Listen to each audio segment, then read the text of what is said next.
राज्यामध्ये पुढील 4 ते 5 दिवसांमध्ये संततधार पावसाचा इशारा देण्यात आलेला आहे। कोकणासह पश्चिम महाराष्ट्रामध्ये जोरदार पावसाचा अंदाज वर्तवण्यात आलेला आहे।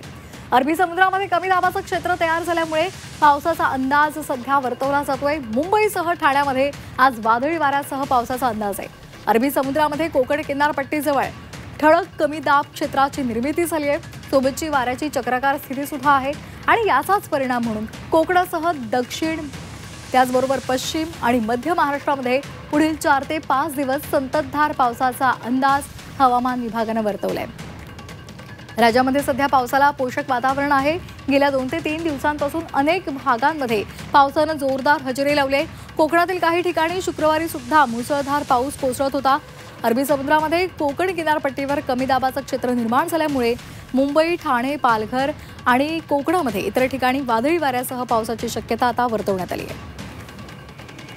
आणि या संदर्भात अधिक माहिती देत आहेत आमचे प्रतिनिधी उमेश परब।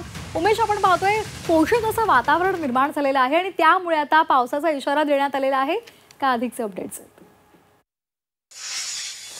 अरबी समुद्रात कमी दाबाचा पट्टा तयार झाल्यामुळे वादळ सदृश्य परिस्थिती जी आहे ती निर्माण झालेली आहे आणि त्यामुळे या ठिकाणी कोकणामध्ये पाऊस जो आहे तो मुसळधार कोसळतोय। पुढील 24 तासात किंबहुना 27 मे पर्यंत मुसळधार ते अतिमुसळधार पाऊस कोसळण्याची शक्यता हवामान खात्याने वर्तवली आहे आणि त्यामुळेच या ठिकाणी कोकणाला आज ऑरेंज अलर्ट जो आहे तो जारी करण्यात आलेला आहे। मागील 4 ते 5 दिवस सिंधुदुर्ग जिल्ह्यामध्ये अगदी मुसळधार पाऊस कोसळतोय आणि त्यामुळे जनजीवन जे आहे ते विस्कळीत झालेलं पाहायला मिळतंय।